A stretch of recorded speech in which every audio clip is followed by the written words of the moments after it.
नमस्कार दोस्तों, आपका हार्दिक अभिनंदन है एकेएस क्लासेस में। प्राचीन भारत के इतिहास की श्रृंखला में जो आज का टॉपिक है वो राजपूत काल के अंतर्गत दूसरी डायनेस्टी, जो दूसरा राजवंश है वो परमार डायनेस्टी, परमार राजवंश। देखिए, पिछले पार्ट में हमने गुर्जर प्रतिहार डायनेस्टी के बारे में अध्ययन किया। वो प्रतिहार वंश था। अब दरअसल उसकी जो जाति थी, ट्राइब्स थी, वो गुजरी जाति से संबंध रखती थी, इसलिए उसे गुर्जर प्रतिहार वंश कहा गया। विभिन्न इतिहासकारों ने राजपूतों के संबंध में अपने स्टेटमेंट दिए, मत प्रदर्शित किए। ठीक है, कि राजपूत कौन थे, कहां से आए, इनकी उत्पत्ति कैसे हुई, तो ये तरह तरह की बातें हमने की। आज हम परमार डायनेस्टी के बारे में अध्ययन करेंगे। जैसा कि आपको पता है कि गुर्जर प्रतिहार वंश का जो क्षेत्र था वो मालवा था। ठीक है, परमार डायनेस्टी भी मालवा पर शासन करती है। अब एक ही स्थान पर दोनों डायनेस्टियां तो शासन नहीं कर सकती एक साथ, इसलिए आप याद रखिएगा कि परमार डायनेस्टी लगभग 10वीं शताब्दी में सामने आती है। 10वीं शताब्दी के उत्तरार्ध में, अ लेटर हाफ। ठीक है, उत्तरार्ध मतलब 950 ईस्वी के बाद, अर्थात 950 ईस्वी एवं 1000 ईस्वी अर्थात एडी के मध्य में परमार डायनेस्टी सामने आती है। कब सामने आई मालवा में? जब गुर्जर प्रतिहार वंश का पतन हो गया, तब फिर परमार डायनेस्टी 10th सेंचुरी के लगभग आती है। ठीक है, और ये 14वीं शताब्दी तक, ठीक है, 14वीं शताब्दी तक ये प्रेजेंट रहती है। ठीक है, उसके पूर्वार्ध तक, पूर्वार्ध मतलब 1350 के पहले, क्योंकि 1350 में इसका पतन हो जाता है। ठीक है, इसकी बात बाद में करेंगे।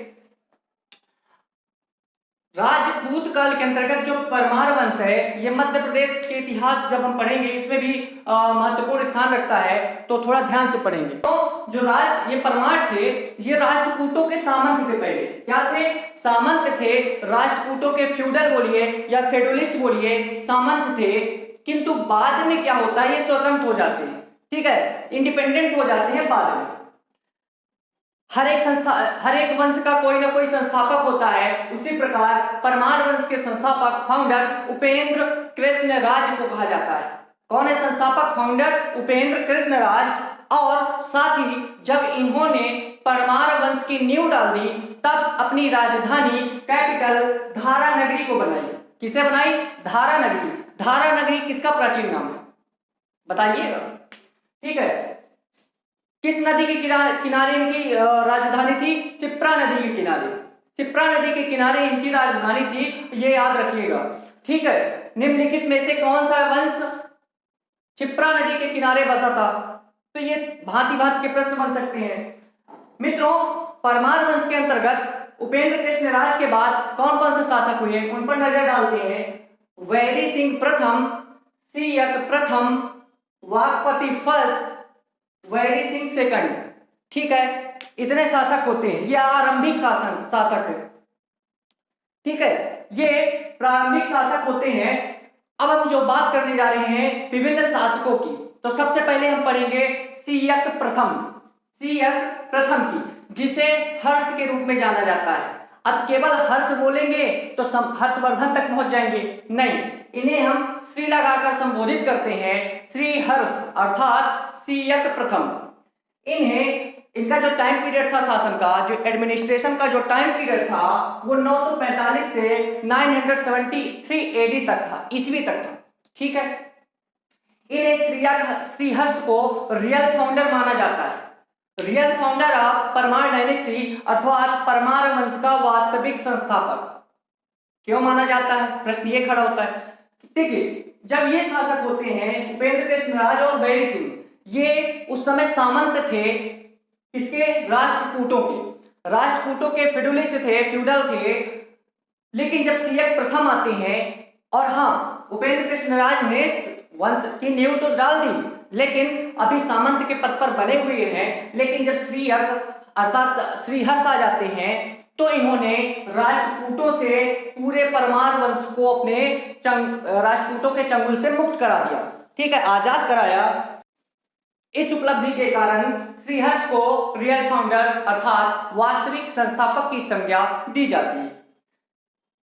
इसीलिए श्रीहर्ष को और भी कहा जाता है, अर्थात पहले स्वतंत्र शासक एवं शक्तिशाली शासक होते हैं परमार वंश के श्रीहर्ष। क्लियर है, इनके बारे में इतना ही जानिए।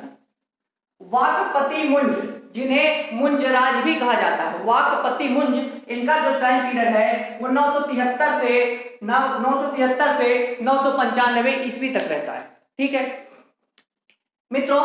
ये इतने महान थे, ये श्रीयक के बाद परमार डायनेस्टी के अंतर्गत सबसे महान शासक होते हैं, greatest ruler of Parmar dynasty होते हैं, ये जरूर याद रखिएगा, ठीक है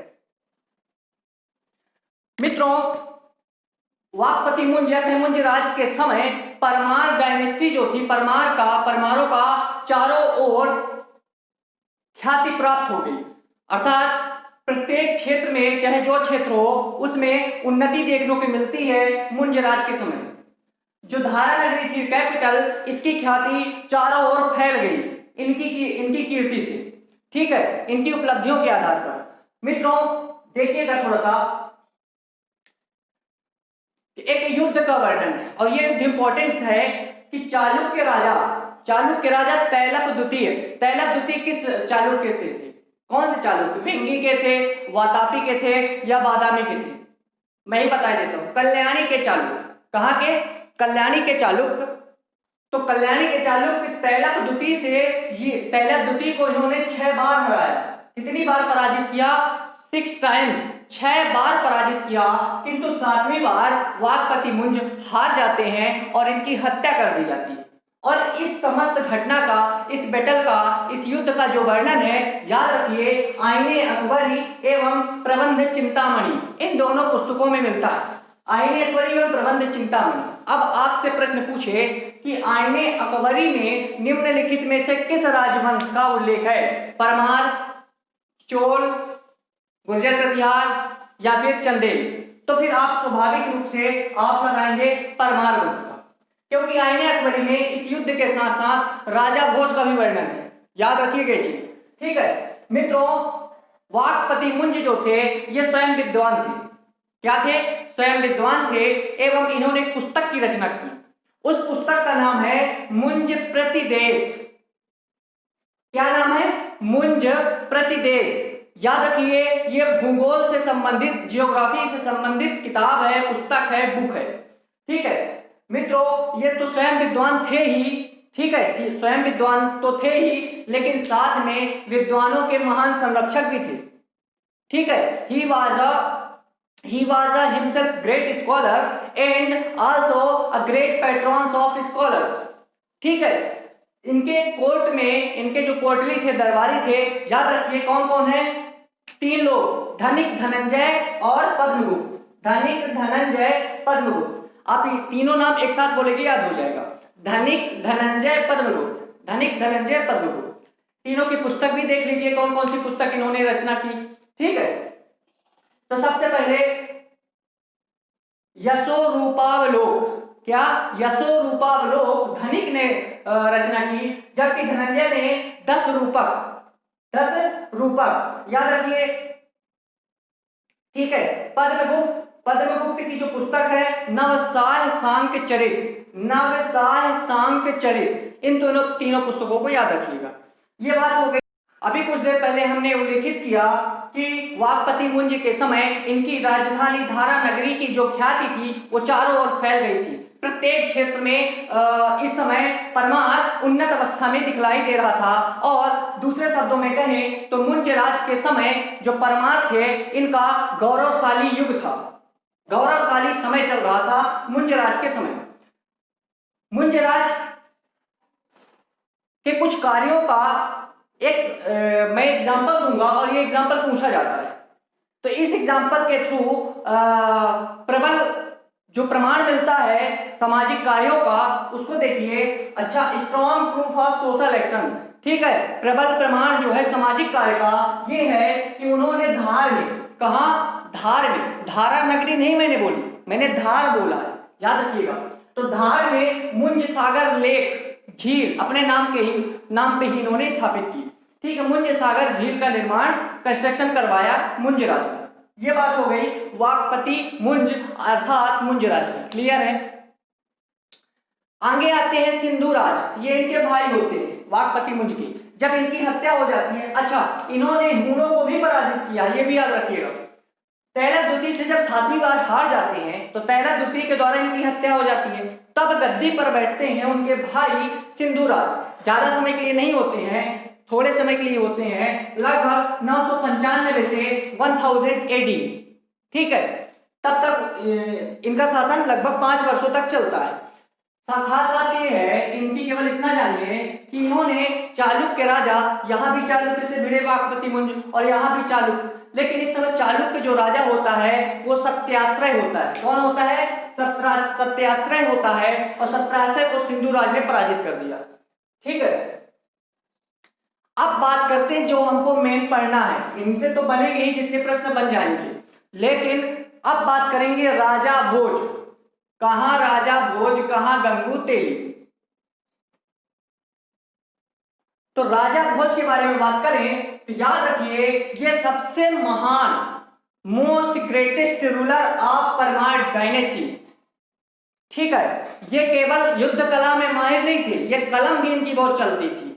ठीक है मित्रों, सबसे पहले इनका टाइम पीरियड देखते हैं। इनका जो समय सीमा थी शासन की, एडमिनिस्ट्रेशन की, वो 1000 से लेकर 1055 AD तक थी, ईस्वी तक, अर्थात 1000 से 1055 ईस्वी तक। इनकी पत्नी का नाम लीलावती था। ठीक है, अब राजा भोज की बात करते हैं अच्छे से। राजा भोज ने अपनी राजधानी किसे बनाई? याद रखिए, मैं क्यों बोला राजा भोज ने राजधानी कहाँ बनाई? पहले तो धारा नगरी थी, नहीं, राजा भोज ने अपनी राजधानी अब उज्जैन से ट्रांसफर कर ली धार में। धार और धारा नगरी में ये अंतर है। धारा नगरी किसका प्राचीन नाम है आप बताएंगे, और धार भी MP में है। ठीक है, तो धारा नगरी उज्जैन से इन्होंने राजधानी ट्रांसफर कर ली अपनी धार, और धार को इन्होंने राजधानी बना ली। और बहुत सारे कार्यों का इनका जो प्रमाण मिलता है वो धार में ही मिलता है। ठीक है, उपाधि, राजा भोज की उपाधि, राजा भोज की सबसे पहली उपाधि है कविराज। क्या? कविराज। अब दूसरी उपाधि बाद में बात करता हूं, पहले कविराज की बात करता हूं। ठीक है, कविराज। देखिए, राजा भोज स्वयं कवि थे, पोएट थे, ज्योतिषी थे, एस्ट्रोलॉजर थे, और दार्शनिक थे, फिलोसोफर थे, कुशल योद्धा थे। ठीक है, कुशल योद्धा थे, फाइटर, अगले प्रशासक, कुशल प्रशासक थे। ठीक है, एडमिनिस्ट्रेटर। ठीक है, तो ये सब गुण, सर्वगुण संपन्न थे राजा भोज जी, इसीलिए इन्हें परमार वंश का सबसे महान और शक्तिशाली शासक कहा जाता है। राजा भोज को मैंने नहीं कहा, उनने उपाधि ली कविराज की। कौन सी? कविराज। क्यों ली? याद रखिए मित्रों, राजा भोज जो थे ना, कलम बहुत चलती थी उनकी। उन्होंने कुछ किताबों में 23 ग्रंथ, कुछ किताबों में 84 ग्रंथ उनके मिलते हैं। कहा जाता है 23 या 84, लगभग इतने ग्रंथों की रचना अकेले स्वयं राजा भोज ने की। उनको ध्यान से पढ़ा देता हूं और आप पढ़ेंगे, नोट्स में लिखिएगा। मैंने सभी किताबें उनकी यहां पर लिख दी हैं। पहला है समरांगण सूत्रधार। क्या? समरांगण सूत्रधार। याद रखिए, ये शिल्प शास्त्र से संबंधित है, आर्किटेक्चर से संबंधित है, आर्किटेक्चर से संबंधित है, शिल्प शास्त्र या कहें वास्तुशास्त्र या कहें वास्तुकला, इनसे संबंधित ये पुस्तक है। अगली पुस्तक है सरस्वती कंठाभरण। सरस्वती कंठाभरण ये कैसी पुस्तक है? ये व्याकरण ग्रंथ है। राजा भोज ने ग्रामर बुक भी लिखी है, वो है सरस्वती कंठाभरण। अगली पुस्तक का नाम है श्रृंगार मंजरी। क्या है? श्रृंगार मंजरी। ठीक है, अगली पुस्तक है इनकी राजमार्तंड। जो नेक्स्ट बुक है इनकी वो राजमार्तंड है। राजमार्तंड जो है ये पतंजलि जी की योग सूत्र पर टीका है। पतंजलि जी की योग सूत्र पर टीका लिखा, भाष्य लिखा, कमेंट लिखा, ये किस पुस्तक का, और उसका नाम क्या दिया टाइटल, राजमार्तंड। ठीक है, अगली पुस्तक है युक्ति कल्पतरु। युक्ति कल्पतरु ये कैसी पुस्तक है, ये नौका निर्माण से संबंधित है, बोट कंस्ट्रक्शन से संबंधित है, नौका निर्माण नौका बनाने की कला इस पुस्तक में उल्लेखित की गई है राजा भोज जी के द्वारा। अगली पुस्तक है आयुर्वेद सर्वस्व। आयुर्वेद सर्वस्व चिकित्सा से संबंधित पुस्तक है, चिकित्सा से। 4 और किताबें उनको देखिए, श्रृंगार प्रकाश, श्रृंगार प्रकाश एवं तत्व प्रकाश। नेक्स्ट है नाम मालिका, नाम मालिका। अगली पुस्तक है शब्दानुशासन, शब्दानुशासन एवं व्यवहार समुच्चय, व्यवहार समुच्चय। मैंने यहाँ पे लगभग 11 किताबों का जिक्र किया है और इन्हीं से प्रश्न बनता है। 11 किताबें हैं और ये सबसे मोस्ट फेमस है। अब बताइए आप ही, कोई व्यक्ति इतनी सारी किताबों की रचना करेगा तो स्वाभाविक रूप से उन्हें कविराज की संज्ञा देने में कोई कष्ट नहीं होना चाहिए।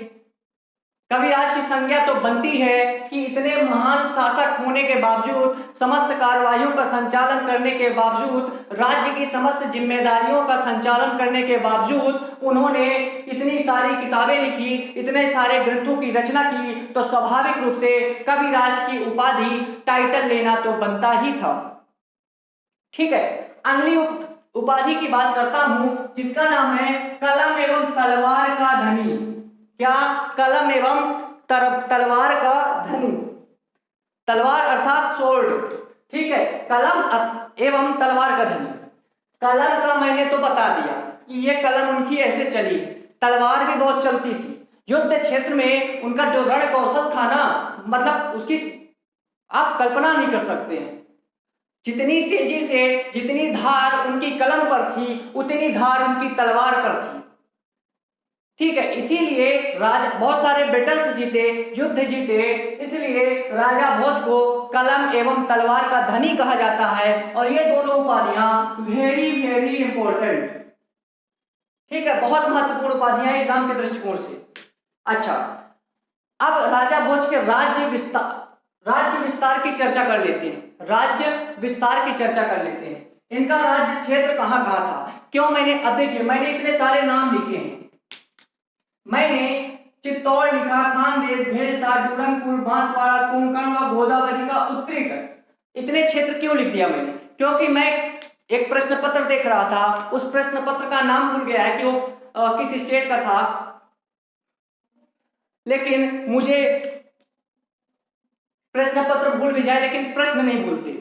तो प्रश्न मुझे याद है कि यह पूछा गया था कि निम्नलिखित वंशों में से किस वंश का क्षेत्राधिकार चित्तौड़ तक था। तो मैंने गेस किया, दरअसल मुझे यह याद नहीं था कि परमार वंश का है कि प्रतिहार वंश का है कि किसका है। तो मुझे याद आया कि राजा भोज का अधिकार चित्तौड़ तक था, मैंने पढ़ रखा था और मैंने टिक किया, तो बिल्कुल सही आंसर था। तो प्रश्न का जो प्रारूप होता है मित्रों, वो किसी भी प्रारूप में घुमा फिराकर आपके सामने रखा जा सकता है। और मुझे उम्मीद है कि आप उन प्रश्नों के उत्तर दे पाने में पूर्ण, इसीलिए मैंने और भी उनके राज्य क्षेत्र लिख दिए हैं कि इत्तेफाक से अगर कहीं पूछ लिया जाए तो आप उसके उत्तर दे पाए। ठीक है, तो कहाँ था, चित्तौड़ में था, खानदेश तक था, भेलसा तक था, डूरंगपुर तक था। डूरंगपुर कहाँ था बताइएगा, बांसवाड़ा, कोंकण एवं गोदावरी का उत्तरी तट, नॉर्थ कोस्ट, यहां तक इनका क्षेत्राधिकार था। ठीक है मित्रों, अब इनके दरबारी की बात करता हूं, इनके कोर्टियर की बात करता हूं कि इनके दरबार पर कौन रहता था। तो इनके दरबारी का नाम है उबट। क्या नाम है, उबट। याद रखिए, उबट जो थे ये वैदिक साहित्यों पर टीका लिखते थे, भाष्य लिखते थे, जो वैदिक लिटरेचर्स थे उन पर कमेंट करते थे, कमेंट लिखते थे। और उबट बहुत ज्यादा फेमस थे राजा भोज की तरह। ठीक है, लेकिन अब एक चीज मैं बताने जा रहा हूं कि आईने अकबरी में भी राजा भोज का, जैसे यहाँ पे उल्लेख हुआ है वाकपति मुंज का, उसी तरह आईने अकबरी में राजा भोज का उल्लेख हुआ है। कैसे हुआ है? कहा गया है आईने अकबरी में कि राजा भोज के दरबार में, कोर्ट में लगभग 500 विद्वान रहते थे, लगभग 500 स्कॉलर्स उनके दरबार में रहते थे। लेकिन इन 500 में जो सबसे ज्यादा फेमस थे वो उवट जी थे। ठीक है, तो याद रखिएगा ये चीज, आईने अकबरी, आईने अकबर नहीं है, आईने अकबरी है। ठीक है मित्रों, ये हो गई बात राजा भोज की। तो स्वाभाविक रूप से राजा भोज, इसलिए मित्रों राजा भोज एक स्वयं महान विद्वान थे, एक स्वयं महान विद्वान थे। He was himself a great scholar and, विद्वानों के महान संरक्षक भी थे।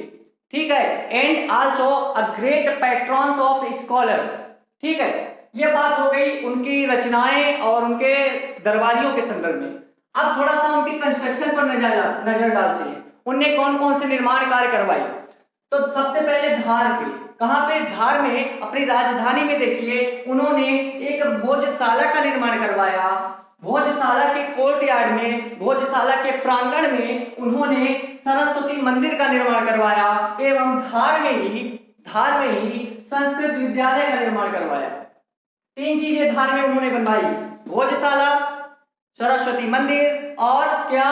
संस्कृत विद्यालय। नगर भी बसाया इन्होंने, सिटी बसाई, भोजताल।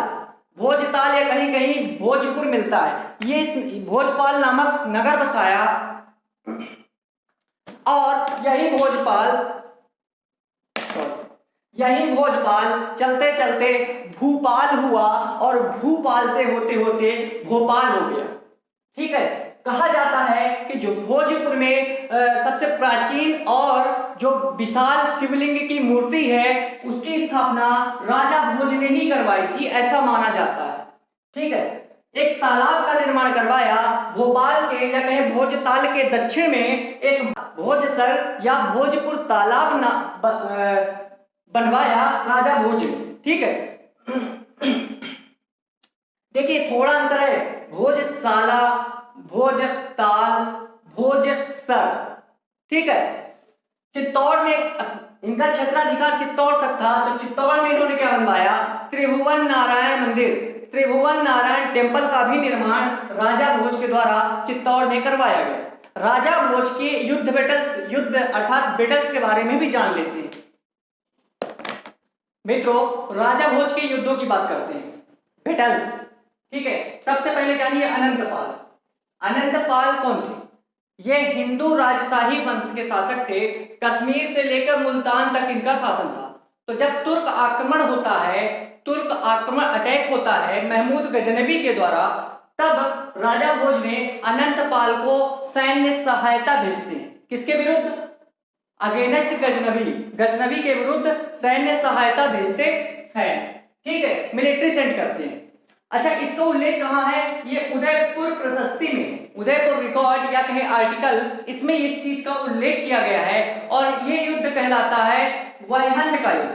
किसका युद्ध?